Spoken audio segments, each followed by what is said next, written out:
একদম ইচ্ছে করছে না পুরুত মশাইয়ের বাড়ি যেতে, কিন্তু যেতে তো হবেই, নইলে দাদুর পাতা ফাঁদে পা দেবে কি করে পুরুত ঠাকুর? আরে দাদুর পাতা ফাঁদ কি করে এড়াবে পুরুত, সেটা তো দেখতে হবে নিজের চোখে। আমাকে বাদ দিয়ে সবাই ড্যাং ড্যাং করে বনভোজনে চলে গেল, সবই গোপালের চালাকিতে। ঠিক আছে, আমি একদিন না একদিন গোপালের কাছ থেকে 10টা ইলিশ আদায় করব, এই আমি বলে রাখলাম। ওই যে পুরুত ঠাকুরের বাড়ি, যাই গিয়ে একটা ডাক দিই।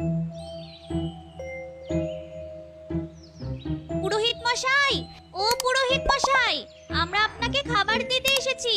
কে কে আমায় ডাকছে মনে হলো? কে?